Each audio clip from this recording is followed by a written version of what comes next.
जय हिंद दोस्तों, स्वागत है आपका अपने YouTube channel big student life में। दोस्तों, हम लोग द प्लेटफॉर्म से साइंस के क्वेश्चंस को देख रहे थे जो कि रेलवे के पर्पज से लाया गया है। आज का ये हमारा 5वां चैप्टर है जो कि है alternating current and polyphase system. इस चैप्टर से रिलेटेड जितने भी प्रश्न होंगे उन सभी को आज हम लोग हल करेंगे, तो वीडियो के अंत तक बने रहिएगा दोस्तों। और वीडियो अच्छा लगे तो चैनल को लाइक और सब्सक्राइब कर लीजिएगा ताकि आने वाले वीडियो की नोटिफिकेशन आप तक आ जाए। पहला क्वेश्चन है, प्रत्यावर्ती विद्युत धारा अथवा वोल्टता का किसी भी पल का मान क्या कहलाता है?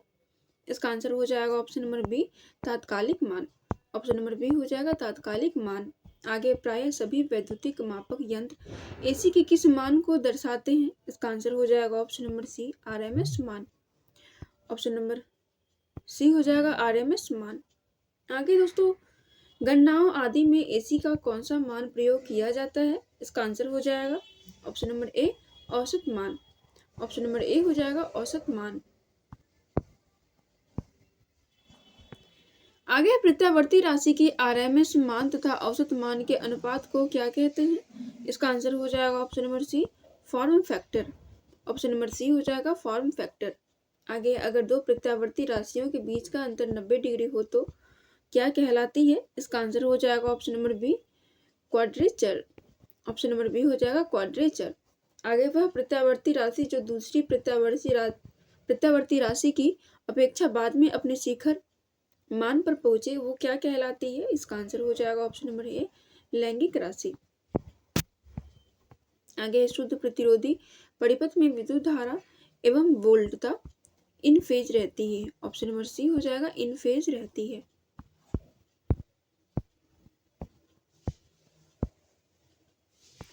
आगे, श्रेणी क्रम में जुड़े इंडक्टर्स का समतुल्य प्रतिरोध क्या होगा? इसका आंसर हो जाएगा option number A, L T is equal to L1 plus L2 plus L3 जो कि Ln तक जाता है। ऑप्शन नंबर ए हो जाएगा। आगे, धारा को प्रत्यावर्ती कहते हैं जब धारा का माप एवं दिशा दोनों समय के साथ बदलती है। ऑप्शन नंबर बी हो जाएगा, जब धारा का माप एवं दिशा समय के साथ बदलता है धारा को प्रत्यावर्ती कहा जाता है। आगे है, धारा को डीसी कहा जाता है जब माप समय के साथ समान ही रहता है। जब माप समय के साथ समान रहता है तो उस धारा को डीसी करंट कहा जाता है, यानी धारा को डीसी कहा जाता है। आगे बढ़ते हैं। आगे, हमारे देश में एसी उत्पन्न करने के लिए सामान्य आवृत्ति होती है। इसका आंसर हो जाएगा ऑप्शन नंबर सी, 50 हर्ट्ज।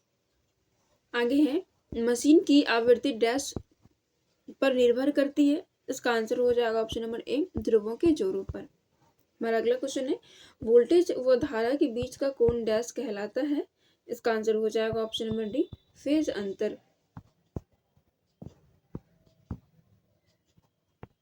आगे है, यदि दो प्रत्यावर्ती धारा परिणामों के बीच कोण हो तो इन दो प्रत्यावर्ती परिणामों को डैश में कहा जाता है। इसका आंसर हो जाएगा option number D, out of phase. Option number D हो जाएगा, तो इसे आउट ऑफ फेज कहा जाता है।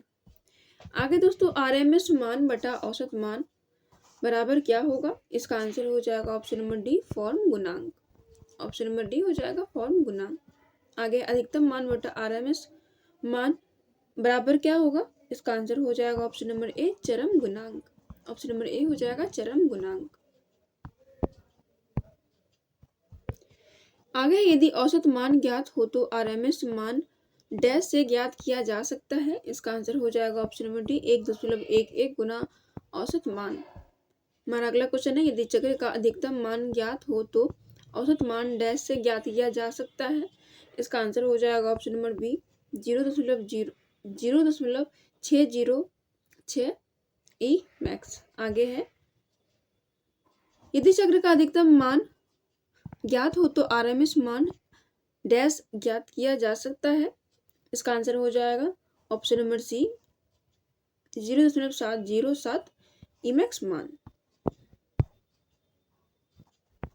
आगे है, ज्यावक्रीय धारा को I बराबर 70 sin 314 t द्वारा व्यक्त किया जाता है तो आवृत्ति क्या होगी? इसका आंसर हो जाएगा option number B 50 hertz. Option number B हो जाएगा 50 हर्ट्ज। आगे है किसी विद्युत परिपथ का शक्ति गुणांक कोण और प्रतिबाधा मान जड़ हो तो प्रतिरोध मान आर का पता किस फॉर्मूला से करेंगे। इसका आंसर हो जाएगा ऑप्शन नंबर सी आर बराबर जेड कॉस।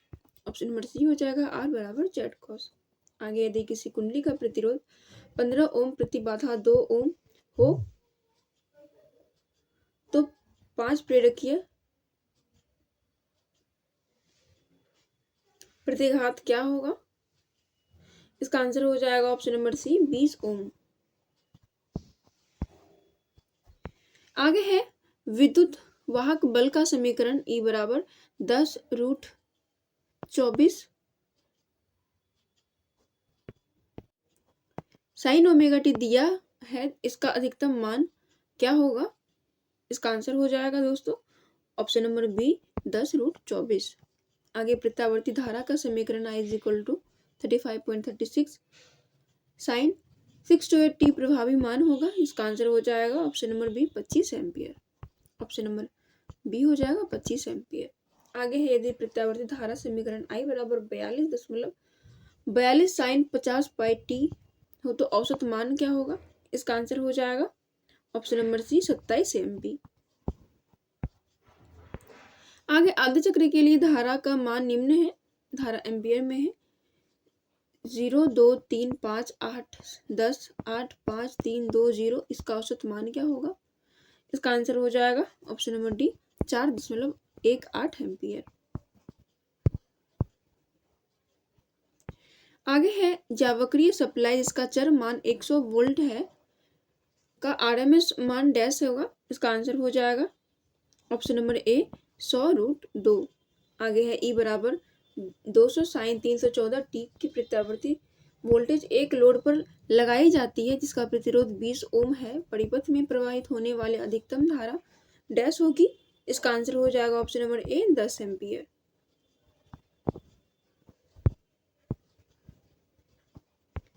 आगे दो प्रत्यावर्ती परिमाण डैश विधि से जोड़े जाते हैं। इसका आंसर हो जाएगा ऑप्शन नंबर सी सदिश। दो प्रत्यावर्ती परिमाण सदिश विधि से जोड़े जाते हैं। आगे है चित्र में दर्शाए आरेखों से संबंधित निम्नलिखित में से कौन सा वक्तव्य सही है। इसका आंसर हो जाएगा ऑप्शन नंबर डी सभी आरेख एसी दर्शाते हैं। जितने भी ग्राफ हैं ये सभी एसी को दर्शाते हैं, यानी अल्टरनेटिव करंट को दर्शाते हैं।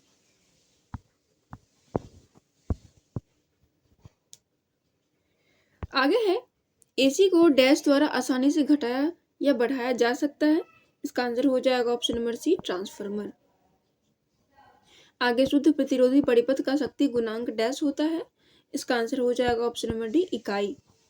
आगे दोस्तों शुद्ध कंडक्टिव परिपथ का शक्ति गुणांक डैश होता है। इसका आंसर हो जाएगा ऑप्शन नंबर ए 0। आगे शुद्ध कैपेसिटिव परिपथ का शक्ति गुणांक डैश होता है। इसका आंसर हो जाएगा ऑप्शन नंबर ए 0। आगे है आरएलसी परिपथ जिसका शक्ति गुणांक XL > XC हो का डैश होता है। इसका आंसर हो जाएगा ऑप्शन नंबर ए पश्चिमगामी। नेक्स्ट है शुद्ध इंडक्टिव परिपथ में धारा 90 डिग्री से पश्चिमगामी होगी। ऑप्शन नंबर ए हो जाएगा शुद्ध इंडक्टिव परिपथ में 90 डिग्री से पश्चिमगामी होगी धारा।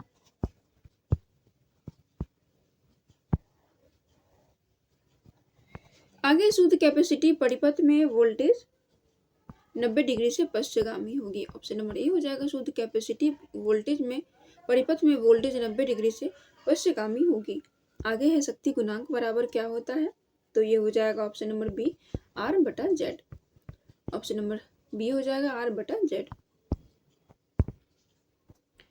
आगे है निम्न में कौन सा कथन सही है। इसका आंसर हो जाएगा ऑप्शन नंबर सी KW बराबर KVA cos phi। आगे है डीसी परिपथ के लिए कौन सा कथन सही है। इसका आंसर हो जाएगा ऑप्शन नंबर ए W बराबर VI। ऑप्शन नंबर ए हो जाएगा W बराबर VI। आगे है आवृत्ति के घटने से परिपथ का इंडक्टिव प्रतिघात क्या होगा। इसका आंसर हो जाएगा ऑप्शन नंबर ए घटेगा। ऑप्शन नंबर ए हो जाएगा घटेगा। आगे दोस्तों, आवृत्ति के बढ़ने से परिपथ का संधारित्र प्रतिघात क्या होगा? इसका आंसर हो जाएगा ऑप्शन नंबर ए घटेगा।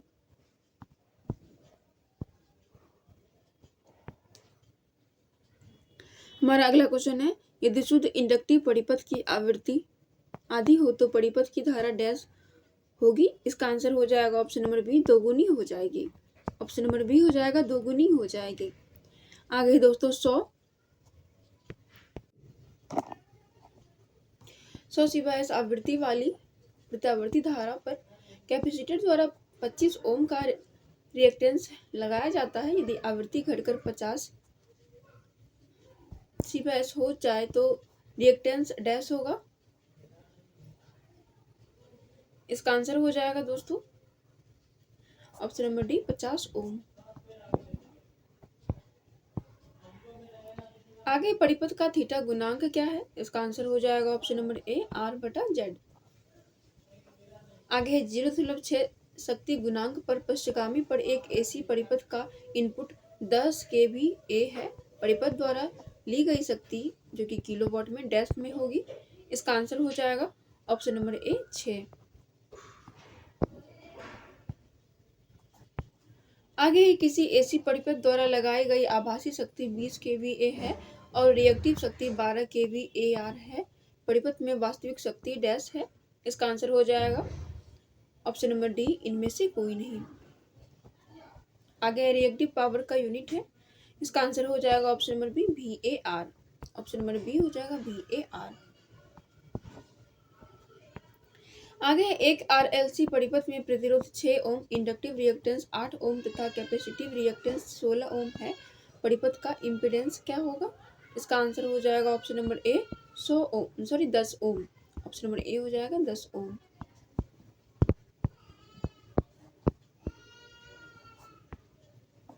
आगे 0.5 H के इंडक्टेंस वाली कॉइल का इंडक्टिव रिएक्टेंस क्या होगा? इसका आंसर हो जाएगा ऑप्शन नंबर बी 157 ओम।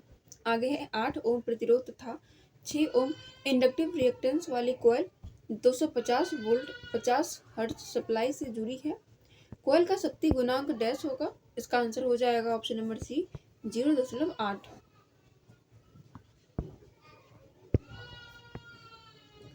आगे समांतर परिपथ की दो शाखाओं में I1 I2 धाराएं हैं। कुल धारा डैश होगी। इसका आंसर हो जाएगा ऑप्शन नंबर डी I1 और I2 का सदिश योग। आगे शाखा का कंडक्टेंस G डैश द्वारा निर्धारित किया जा सकता है। इसका आंसर हो जाएगा ऑप्शन नंबर ए 1/R। आगे दोस्तों शाखा का ससेप्टेंस B डैश द्वारा निर्धारित किया जाता है। इसका आंसर हो जाएगा ऑप्शन नंबर ए 1/X।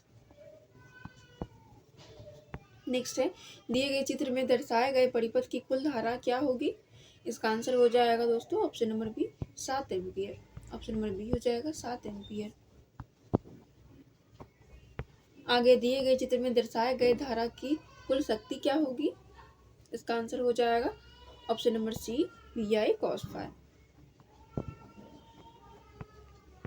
आगे परिपथ के कुल एडमिटेंस Y की गणना डैश सूत्र द्वारा की जा सकती है।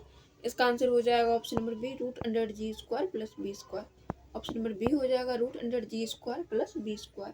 आगे V वोल्टेज सप्लाई पर 3 शाखाएं समानांतर में जुड़ी है। कौन सा परिमाण समान होगा? इसका आंसर हो जाएगा ऑप्शन नंबर डी प्रत्येक शाखा पर वोल्टेज।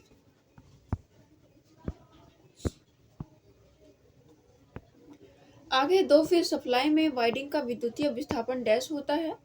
इसका आंसर हो जाएगा option number C 90 degree. Option number C हो जाएगा 90 डिग्री। आगे दोस्तों 3 फेज सप्लाई में वाइंडिंग का विद्युतीय विस्थापन डैश होता है। इसका आंसर हो जाएगा option number B 120 degree. Option number B हो जाएगा 120 डिग्री। आगे है, फेज बढ़ने से समान आकार के सिंगल फेज मोटर के लिए समान आउटपुट की मशीन की रेटिंग क्या होगी? इसका आंसर हो जाएगा दोस्तों ऑप्शन नंबर ए बढ़ती है। ऑप्शन नंबर ए हो जाएगा बढ़ती है। आगे सिंगल फेज संचालन की तुलना में तीन फेज संचालन की दक्षता होती है? इसका आंसर हो जाएगा ऑप्शन नंबर ए अधिक। सिंगल फेज की संचालन की तुलना में तीन फेज की संचालन की दक्षता अधिक होती है। ऑप्शन नंबर ए हो जाएगा। आगे बहुफेजीय मोटरें डैश कम होती है। इसका आंसर हो जाएगा ऑप्शन नंबर सी अक्सलरी सहायक वाइडिंग की आवश्यकता। आगे दोस्तों तीन फेज सप्लाई का फेज अनुक्रम डैश द्वारा निर्धारित किया जा सकता है। इसका आंसर हो जाएगा ऑप्शन नंबर सी फेज अनुक्रम इंडिकेटर। आगे है सिंगल फेज अल्टरनेटर की तुलना में तीन फेज अल्टरनेटर तुल्यांकन होगा। इसका आंसर हो जाएगा ऑप्शन नंबर ए सरल होता है। ऑप्शन नंबर ए हो जाएगा सरल होता है। आगे दोस्तों समान शक्ति के लिए सिंगल फेज संचारण की तुलना में तीन फेज संचारण में तांबा क्षति डैश होती है। इसका आंसर हो जाएगा ऑप्शन नंबर सी कम। आगे दोस्तों तीन फाइव मोटर की तुलना में एक फाइव मोटर का शक्ति गुणांक डैश होता है। इसका आंसर हो जाएगा ऑप्शन नंबर बी कम होता है। ऑप्शन नंबर बी हो जाएगा कम होता है। हमारा अगला क्वेश्चन है सिंगल फेज संचारण प्रणाली की तुलना में तीन फाइव फेज संचारण प्रणाली अधिक निर्भर योग्य होती है। ऑप्शन नंबर सी हो जाएगा अधिक निर्भर योग्य होती है। आगे बहुफेजीय प्रणाली में फेज अनुक्रम डैश द्वारा प्रदर्शित किया जाता है। इसका आंसर हो जाएगा option number D R Y B के द्वारा, यानी रेड येलो और ब्लू, ये तीनों के द्वारा।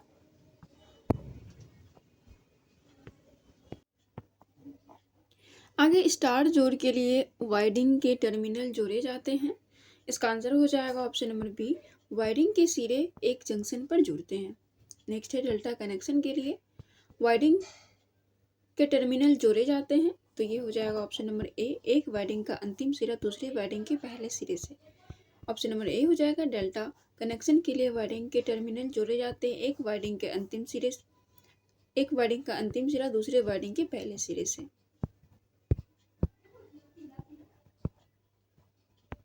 आगे स्टार जोड़ में इसका आंसर हो जाएगा VL बराबर √3 VPH। आगे स्टार जोड़ में फिर से वही, इसका आंसर हो जाएगा ऑप्शन नंबर ए IL = IPH। आगे स्टार जोड़ में डेल्टा जोड़ में इसका आंसर हो जाएगा ऑप्शन नंबर ए VL = VPH। फिर से डेल्टा जोड़ में इसका आंसर हो जाएगा option number B IL = √3 IPH। आगे थ्री फेज लोड की पावर किस अभिव्यक्ति द्वारा निर्धारित की जा सकती है? इसका आंसर हो जाएगा option number B √3 VL IL cos phi। आगे स्टार जोड़ में तीन समान लोड जुड़े हैं, न्यूट्रल में धार डैश होगी। इसका आंसर हो जाएगा option number D 0। Option number D हो जाएगा 0। आगे है 3 डेल्टा कनेक्टेड लोड द्वारा ली गई लाइन धारा 10 एम्पियर है, प्रत्येक फेज धारा में डैश होगी। इसका आंसर हो जाएगा option number C 10/√3 ampere. Option number C हो जाएगा 10/√3 एम्पियर। आगे एक संतुलित लोड और एक असंतुलित लाइटिंग लोड 3 4 वायर सप्लाई प्रणाली से जुड़ी है। इस प्रणाली में क्या होगा? इसका आंसर हो जाएगा option number C neutral wire कोई धारा नहीं ले जाएगी। ऑप्शन नंबर सी हो जाएगा न्यूट्रल वायर कोई धारा नहीं ले जाएगी। आगे है 5 kHz फ्रीक्वेंसी की अवधि का काल कितना होगा? इसका आंसर हो जाएगा ऑप्शन नंबर बी 0.2 मिलीसेकेंड। आगे चित्र में दर्शाई गई तरंग की फ्रीक्वेंसी क्या है? इसका आंसर हो जाएगा ऑप्शन नंबर सी 10 हर्ट्ज। आगे चित्र में दर्शाई गई तरंग का प्रभावी मान क्या है? इसका आंसर हो जाएगा ऑप्शन नंबर ए 380 वोल्ट। आगे बढ़ते हैं दोस्तों। आगे है वोल्टेज के सापेक्ष इंडक्टिव परिपथ में धारा होती है। इसका आंसर हो जाएगा ऑप्शन नंबर सी लैगिंग में। ऑप्शन नंबर सी हो जाएगा लैगिंग में। आगे है एक श्रेणी RL परिपथ का प्रतिरोध 5 ओम तथा इंडक्टिव प्रतिघात 12 ओम है, तो उसकी प्रतिबाधा इंडिपेंडेंस क्या होगी? इसका आंसर हो जाएगा ऑप्शन नंबर सी 13 ओम। ऑप्शन नंबर सी हो जाएगा 13 ओम। आगे प्रतिरोध तथा प्रतिघात युक्त परिपथ की प्रतिबाधा यानी इम्पीडेंस ज्ञात करने के लिए प्रयुक्त सूत्र है। इसका आंसर हो जाएगा ऑप्शन नंबर ए Z = √R² + X²।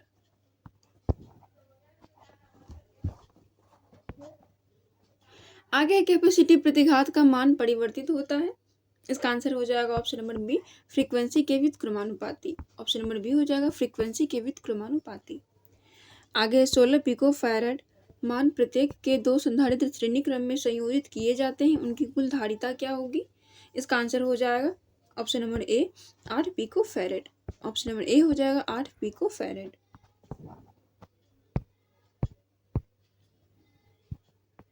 आगे कैपेसिटिव एसी परिपथ में धारा वोल्टेज से आगे चलती है। ऑप्शन नंबर ए हो जाएगा धारा वोल्टेज से आगे चलती है।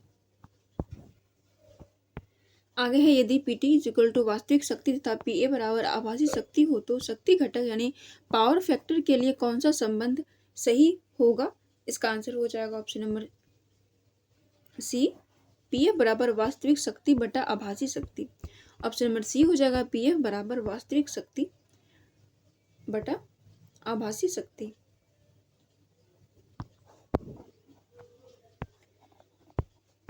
आगे निम्नलिखित में से कौन सा संबंध सही है जबकि PA बराबर आभासी शक्ति, PT बराबर वास्तविक शक्ति एवं PR बराबर प्रतिघात शक्ति यानी रिएक्टिव पावर है? इसका आंसर हो जाएगा ऑप्शन नंबर सी, PA बराबर √P1 square plus PR square. आगे SI प्रणाली में आवृत्ति का मात्रक है।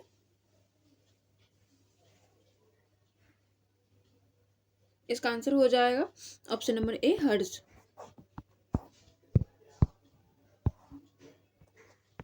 आगे एसी धारा की समय अवधि 0.02 सेकेंड है, इसकी आवृत्ति कितनी होगी? इसका आंसर हो जाएगा option number B, 50 hertz. Option number B हो जाएगा 50 हर्ट्ज। आगे एक विद्युत प्रेस पर 230 वोल्ट 50 वॉट लिखा है, 230 वोल्ट प्रदर्शित करता है। इसका आंसर हो जाएगा ऑप्शन नंबर ए, RMS मान। ऑप्शन नंबर ए हो जाएगा RMS मान। आगे फॉर्म फैक्टर अनुपात होता है। इसका आंसर हो जाएगा ऑप्शन नंबर बी, RMS मान तथा औसत मान का। नेक्स्ट, शुद्ध प्रतिरोधी परिपथ के लिए निम्न में से कौन सा सही है कथन? इसका आंसर हो जाएगा ऑप्शन नंबर ए, पावर फैक्टर का मान 1 है। शुद्ध प्रतिरोधी परिपथ के लिए निम्न में से कौन सा कथन सही है? तो इसका आंसर हो जाएगा ऑप्शन नंबर ए, पावर फैक्टर का मान 1 है। आगे जब XL XC के बराबर हो तो Z बराबर R होता है। ऑप्शन नंबर ए हो जाएगा Z बराबर R। आगे है कैपेसिटिव प्रतिघात आवृत्ति के बढ़ने पर घटता है। ऑप्शन नंबर बी हो जाएगा कैपेसिटिव प्रतिघात आवृत्ति के बढ़ने पर घटता है। आगे एक स्टार संयोजित भार की फेज धारा 100 एम्पियर है, लाइन धारा का मान क्या होगा? इसका आंसर हो जाएगा ऑप्शन नंबर सी, 100। आगे दोस्तों एसी संकेतक का RMS मान 100 वोल्ट है, इसका चरम मान क्या होगा? इसका आंसर हो जाएगा option number B, 14.14 volt. Option number B हो जाएगा 14.14 वोल्ट। आगे बढ़ते हैं दोस्तों, हमारा अगला क्वेश्चन है साइन तरंग का फॉर्म फैक्टर निम्न में किसके समतुल्य है? इसका आंसर हो जाएगा option number A, IRMS by IAV। आगे एक आदर्श धारा स्रोत में होनी चाहिए। इसका आंसर हो जाएगा ऑप्शन नंबर बी, अनंत आंतरिक प्रतिरोध। एक आदर्श धारा स्रोत में अनंत आंतरिक प्रतिरोध होना चाहिए। आगे उच्च आवृत्ति पर प्रेरक प्रतिघात का मान क्या होगा? इसका आंसर हो जाएगा ऑप्शन नंबर ए, बढ़ जाता है। ऑप्शन नंबर ए हो जाएगा बढ़ जाता है। आगे बढ़ते हैं दोस्तों, आगे एक आदर्श धारा स्रोत का शून्य। इसका आंसर हो जाएगा दोस्तों ऑप्शन नंबर ए, आंतरिक चालकता। एक आदर्श धारा स्रोत का है शून्य आंतरिक चालकता। आगे अच्छे सुचालक का विशिष्ट प्रतिरोध किसी निश्चित तापमान पर स्थिर रहता है और सुचालक के पदार्थ पर निर्भर करता है। ऑप्शन नंबर डी हो जाएगा अच्छी सुचालक का विशिष्ट प्रतिरोध किसी निश्चित तापमान पर स्थिर रहता है और सुचालक के पदार्थ पर निर्भर करता है। आगे त्रिकला स्टार संयोजनों में वोल्टता नीचे वर्णित जितनी होती है। इसका आंसर हो जाएगा ऑप्शन नंबर सी, √3 कला वोल्टता। ऑप्शन नंबर सी हो जाएगा √3 कला वोल्टता। नेक्स्ट है यदि 5 mH 4.3 mH और 0.6 mH के 3 प्रेरित श्रेणी में जुड़े हो तब कुल प्रेरकत्व क्या होगा? इसका आंसर हो जाएगा option number A, 9.9 mH। Option number A हो जाएगा 9.9 mH। आगे इम्पेडेंस ट्रायंगल बनता है किसके द्वारा? इसका आंसर हो जाएगा option number B, impedance, resistance और रिएक्टेंस। आगे बढ़ते हैं, अगला क्वेश्चन है लाइन वोल्टेज के बराबर फेज वोल्टेज में होता है। इसका आंसर हो जाएगा option number B, delta connection. Option number B हो जाएगा डेल्टा कनेक्शन। आगे है आदर्श वोल्टेज स्रोत का आंतरिक प्रतिरोध होता है। इसका आंसर हो जाएगा ऑप्शन नंबर बी, शून्य। ऑप्शन नंबर बी हो जाएगा शून्य।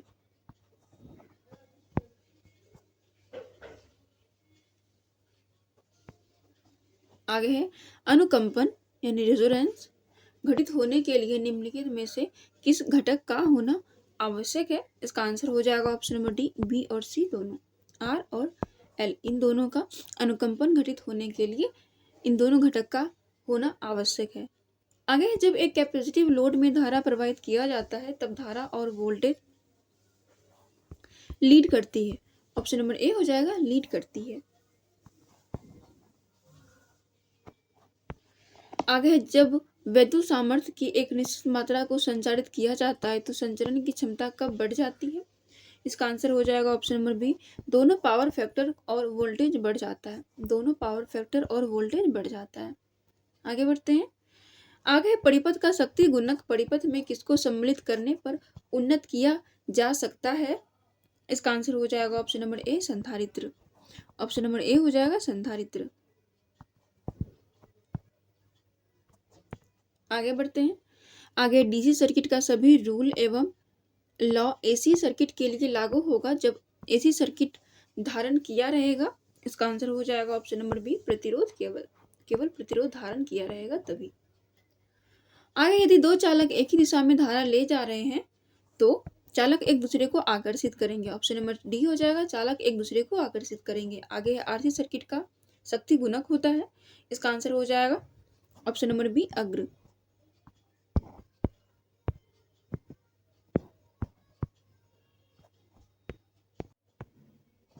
आगे त्रिकला आपूर्ति तंत्र में कलाओं के मध्य कोणीय विस्थापन होता है। इसका आंसर हो जाएगा option number B, 120 degree electron. आगे है एसी परिपथ में शक्ति केवल व्यय होती है। इसका आंसर हो जाएगा ऑप्शन नंबर सी, प्रतिरोध में। आगे है 22 वोल्ट 220 वोल्ट, यहाँ 0 हो जाएगा। 220 वोल्ट एसी की शिखर वोल्टता होगी। इसका आंसर हो जाएगा ऑप्शन नंबर सी, 1/4 सी स्क्वायर। आगे है दो प्रत्यावर्ती परिमाण किस विधि से जोड़े जाते हैं? इसका आंसर हो जाएगा ऑप्शन नंबर सी, ज्यामितीय। आगे है आर एल सी परिपथ एक्सएल इज लेस देन एक्ससी की धारा वोल्टेज से होती है। इसका आंसर हो जाएगा ऑप्शन नंबर बी, अग्रगामी। आगे है पावर बराबर √3 VI cos फाई। यह सूत्र 3 फेज परिपथ में लागू होता है जब परिपथ दोनों कनेक्शन में हो, डेल्टा और स्टार। आगे आरएल परिपथ का प्रतिरोध 6 ओम तथा इंडक्टिव रिएक्टेंस 8 ओम है। इसका इंडिपेंडेंस क्या होगा? इसका आंसर हो जाएगा ऑप्शन नंबर बी, 100 ओम। नेक्स्ट है ऐसी परिपथ में धारा की दिशा पल से पल में बदलती रहती है। ऑप्शन नंबर सी हो जाएगा, पल से पल में बदलती रहती है। आगे अधिष्ठापन यानी इंडक्शन की इकाई क्या है? इसका आंसर हो जाएगा ऑप्शन नंबर डी, हेनरी। आगे एक संधारित्र ऊर्जा को डैश संचित करता है। इसका आंसर हो जाएगा ऑप्शन नंबर बी, विद्युत क्षेत्र में। ऑप्शन नंबर बी हो जाएगा विद्युत क्षेत्र में। आगे एक उपभोक्ता के लिए सामान्यतः डैश सबसे ज्यादा किफायती शक्ति गुणांक है। इसका आंसर हो जाएगा ऑप्शन नंबर ए, 0.95 पश्चवर्ती। आगे है विशुद्ध प्रेरक का पावर फैक्टर होता है। इसका आंसर हो जाएगा ऑप्शन नंबर बी, 0। आगे है 3 फेज इन्वर्टर के प्रचलन की विधा है। इसका आंसर हो जाएगा ऑप्शन नंबर बी, 120 डिग्री। आगे है किसी प्रत्यावर्ती धारा परिपथ का आर 40 ओम, एक्सएल 90 ओम और एक्सी 60 ओम है। यदि सभी श्रेणी में हो तब प्रतिबाधा जेड क्या होगी? इसका आंसर हो जाएगा ऑप्शन नंबर ए, 50 ओम।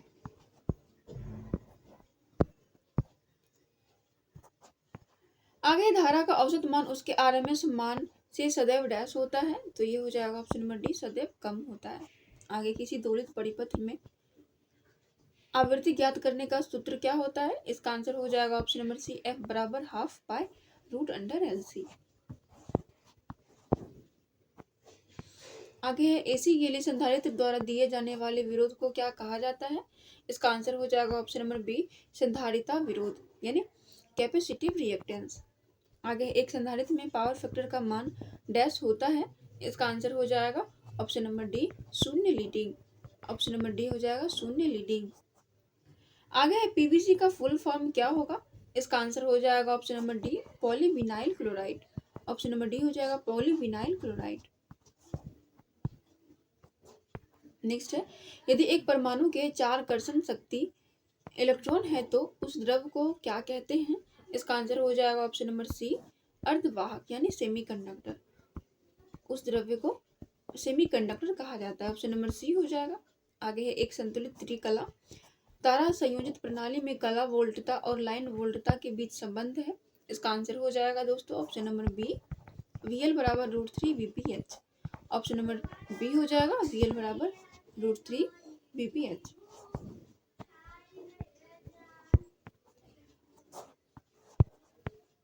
आगे है रिएक्टेंस की यूनिट को क्या कहा जाता है? इसका आंसर हो जाएगा ऑप्शन नंबर डी, ओम। आगे है रेगुलर वेव का पीक फैक्टर क्या होता है? इसका आंसर हो जाएगा option number D, 1.73। Regular wave का पीक फैक्टर 1.73 होता है। आगे एक कंडेंसर 280 वोल्ट 50 हर्ट्ज पर 4.4 एम्पियर धारा लेता है, कंडेंसर का मान क्या होगा? इसका आंसर हो जाएगा ऑप्शन नंबर सी, 50। आगे है 140 म्यूएफ संधारित्र को जब 2 वोल्ट 50 हर्ट्ज और 50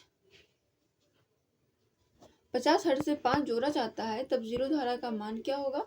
इसका आंसर हो जाएगा ऑप्शन नंबर ए, 11 एम्पियर।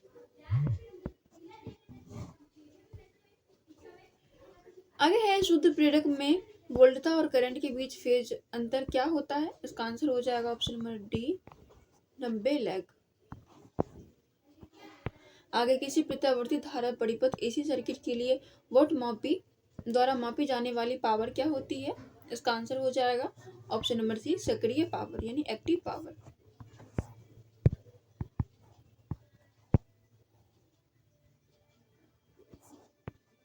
आगे यदि स्टार संयुक्त 3 फेज परिपथ का फेज करंट 100 एम्पियर हो तो लाइन करंट क्या होगा? इसका आंसर हो जाएगा ऑप्शन नंबर ए, 100 एम्पियर। नेक्स्ट है किसी प्रेरकीय परिपथ यानी इंडक्टिव सर्किट में प्रयोग किया गया वोल्टेज और प्रवाहित करंट के बीच फेज रिलेशनशिप क्या है? इसका आंसर हो जाएगा option number B, current voltage से पीछे है। ऑप्शन नंबर बी हो जाएगा करंट वोल्टेज से पीछे है। आगे है अनुनाद यानी रेजोनेंस।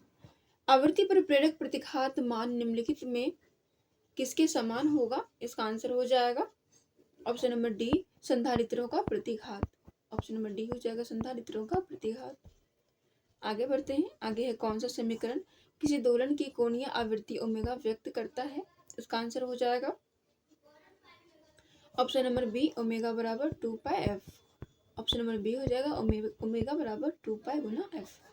आगे है स्टार कनेक्टेड 3 फेज सर्किट का लाइन वोल्टेज 415 वोल्ट है, इसका फेज वोल्टेज कितना होगा?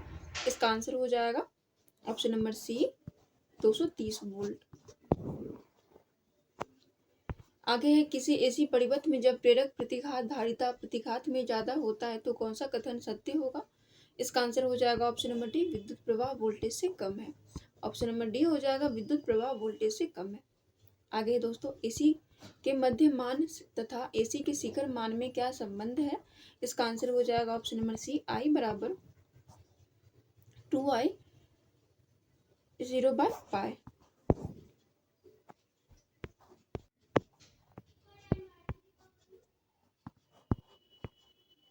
आगे एसी परिपथ में धारा का माप 4 एम्पियर है तो उस धारा के अधिकतम तात्कालिक परिणाम होगा। इसका आंसर हो जाएगा ऑप्शन नंबर सी, 4 गुना √2 एम्पियर। आगे है एक चौक कुंडली का व्यवहार परिपथ में धारा को नियंत्रित करने के लिए किया जाता है। इसका आंसर हो जाएगा ऑप्शन नंबर ए, केवल एसी परिपथ में। आगे है एसी परिपथ में औसत शक्ति व्यय होती है। इसका आंसर हो जाएगा ऑप्शन नंबर सी, प्रतिरोध में। आगे एसी परिपथ की औसत शक्ति होती है। इसका आंसर हो जाएगा option number B, EV IV cos φ। आगे है शुद्ध एसी में RMS मान तथा शिखर मान का अनुपात क्या होगा। इसका आंसर हो जाएगा ऑप्शन नंबर बी, 1/√2। आगे एसी का समीकरण I बराबर 50 sin 100t है, तो धारा के आवृत्ति क्या होगी धारा की। इसका आंसर हो जाएगा ऑप्शन नंबर बी, 50/π हर्ट्ज। आगे जावक्रीय सप्लाई इसका चरम मान 100 वोल्ट है, RMS मान क्या होगा।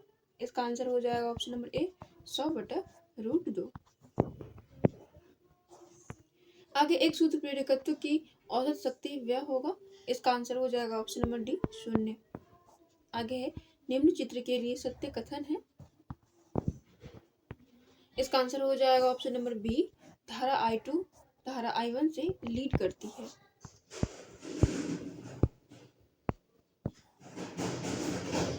आगे voltage 12 sine under 800πt plus 0.12 pi volt का आवर्तकाल क्या होगा। इसका आंसर हो जाएगा option number C, 0.025 minute second. आगे है शक्ति गुणक फाई तुल्य है।